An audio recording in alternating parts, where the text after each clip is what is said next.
조합제TV 시청자 여러분 안녕하십니까. 2022년 11월 23일 오전 11시입니다. 요사이 대장동 사업의 핵심인 남욱 변호사, 천화동인 4호 소유주인데 이분과 유동규 씨가 사실대로 이야기하고 있는 것 같습니다. 이러니까 그 복잡하게 보이던 대장동 사업이 그 구조가 아주 명쾌하게 드러나고 있습니다. 이게 진실의 힘이란 겁니다. 그런데 한편 지금 이낙연 전 민주당 대표의 심정은 어떨지 하는 생각이 듭니다. 만약 1년 전에 한참 민주당 경선이 치열하게 이루어지고 있을 때 남욱 변호사, 유동규 두 사람이 요사이와 같은 이야기를 했더라면 어떻게 됐을까요? 물론 이재명 씨가 민주당 대통령 후보로 뽑힐 리가 없죠. 그렇다면 이낙연 씨가 후보로 나섰을 가능성이 매우 높습니다. 그러면 그때는 왜 이야기를 하지 않고 지금 왜 이야기하느냐, 이게 이제 초점입니다. 이걸 가지고 민주당이 물고 늘어지는데 요사이 두 사람이 말하는 걸 보면은 아주 일도양단입니다. 이 거짓말을 하면 복잡해지는데 사실을 이야기하기 시작하면 명쾌하게 들립니다. 대장동 사업에 이재명 성남시장 측 지분이 있다고 들었다. 이게 이제 핵심인데 법정에서 이렇게 증언한 사람이 남욱 변호사인데 자신이 거짓말하고 있다고 주장하는 민주당에 대해서 이제 반격을 하고 나섰습니다. 왜 아니라고만 하고 나를 위정죄로 고소하지 않느냐, 이렇게 딱 대듭니다. 어제 자택 앞에서 기자들과 만나가지고 법정에서 한 이야기에 대해 내가 책임지겠다라고 했습니다. 이 말은 뭐냐 하면은 법정에서 증인으로 말을 할 때는 선서를 합니다. 그 뒤부터 거짓말을 하면은 위정죄로 형사처벌이 됩니다. 그러나 검찰이 신문할 때 거짓말을 한 거는 그게 형사처벌 대상이 아닙니다. 선서한 뒤에 거짓말 하면은 형사처벌 받습니다. 그러니까 이분은 선서를 하고 지금 증인 신문을 받고 있는 겁니다. 남욱 씨는 지난 21일 대장동 재판에서 말하기를 2015년 1월부터 천화동인 1호는 이재명 당시 성남시장 측 지분이라고 김만배 씨로부터 들었다고 증언을 했습니다. 이 증언은 작년 검찰 조사에서 남욱 씨가 이 대표 측 지분에 대해서는 아는 바가 없다고 진술을 했던 것과는 정반대입니다.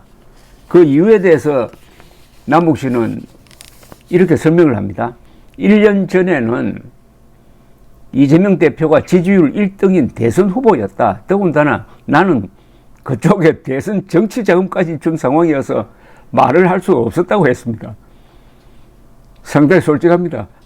내가 진술을 번복한 것은 이 대표 측 지분과 관련된 것 딱 하나라면서 나머지는 기존 조사에서 이미 했던 이야기거나 전에 말하지 않았던 사실을 지금 이야기하는 것 뿐이다. 역시 변호사니까 말을 아주 잘합니다. 이거죠. 이재명 후보가 당시 지지율 1, 2등을 다투고 있는데 더구나 거기에 정치자금까지 주었으니까 그때 어떻게 내가 진실을 얘기할 수 있었겠느냐. 지나놓고 보니까 결국은 이재명 후보가 선거에서 떨어지고 요사이 유동규 씨도 진실을 이야기하고 하니까 이제부터는 진실을 이야기하겠다는 취지로 들립니다. 민주당은 지난 21일 나온 남욱 씨의 법정 증언에 대해서 황당무계한 시나리오라고 비난을 했습니다. 이에 대해서도 남욱 씨는 13년 동안 발생한 일들을 이렇게 모두 지어내서 말했으면은 등단을 했을 것이다. 아마 이 시나리오 작가로 등단했을 것이라는 이야기입니다. 거짓 진술로 다른 사람에게 책임을 떠넘기려는 생각은 없다. 사실관계가 드러나고 남들 책임이 늘어나니까 나를 안 좋게 보는 것 같은데 그렇다고 남이 내 징역을 대신 살아줄 것은 아니지 않느냐고 했습니다. 유동규 씨도 비슷한 이야기를 했는데 내가 다 틀어놓고 내가 잘못한 것은 그 부분만큼만 책임지겠다.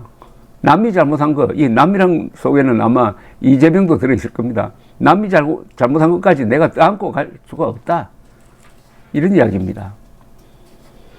남욱 씨는 김만배 씨가 대장동 사업에 이 대표 측 지분이 없다는 입장을 고수하는 데 대해서는 이렇게 반박을 합니다. 회장님 김만배를 말합니다. 회장님이 주식을 가장 많이 갖고 계시는데 본인이 이 대표 측 지분을 모른다고 말씀하시면은 주식을 왜 많이 갖고 있는 것인가? 라고 반문을 했습니다. 즉, 유달리 이 김만배 주식이 많아요. 그걸 바로 지적한 겁니다. 그게 이재명 측 지분이 없다면은 왜 당신만 그렇게 지분이 많으냐? 이런 이야기입니다. 남욱 씨는 지난 21일 재판이 끝난 뒤 김만배 씨가 저에게 나는 그런 말 한 적 없는데 라고 했다면서 그분 속을 모르겠다고 했습니다. 남욱 씨는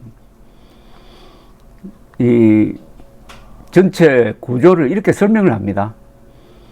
자신은 대장동 사업의 자금원이었고 김만배 씨가 시의회 등을 상대로 한 관청 상대 업무를 맡았고 유동규 전 당시 성남도시개발본부 기획본부장은 인허가와 사업자 선정을 맡았고 정영학 회계사가 사업 구조 설계를 각각 맡았다고 했습니다. 이제 딱 떨어지네요. 남욱은 자금원, 김만배는 시의회 등을 상대로 하는 로비, 유동규는 성남도시개발본부 기획본부장으로서 인허가, 그 다음에 사업자 선정, 정영학 회계사는 사업 구조 설계를 각각 맡았다 했습니다. 그래서 언론이 이들을 요사이 대장동 1당이라고 부르고 있는데 이제는 대장동 1당 안에 이재명을 적어 넣을 시간이 점점 다가오고 있습니다. 남욱 씨는 이재명 대표의 열혈 지지자를 일컫는 개딸을 언급하면서 무섭다 했습니다. 구속되어 있으니까 몰랐는데 누가 개딸들이 칼을 들고 쫓아올 수 있다고 하더라면서 동업자인 정영학 씨가 모든 대화를 녹음해서 검찰에 제출한 데 대해서는 이제 와보니 나도 녹취를 해야 했나 싶다면서도 처벌을 더 받을지언정 그런 걸 녹취 안 하는 것이 최소한의 내 자존심이라고 했습니다. 요 말에 이 사람의 어떤 인격이 드러나는 것 같습니다. 이제 와보니 나도 녹취를 해야 했나 싶다면서도 처벌을 더 받을지언정 그런 치사한 짓은 나는 못한다 라는 취지의 이야기입니다. 감사합니다.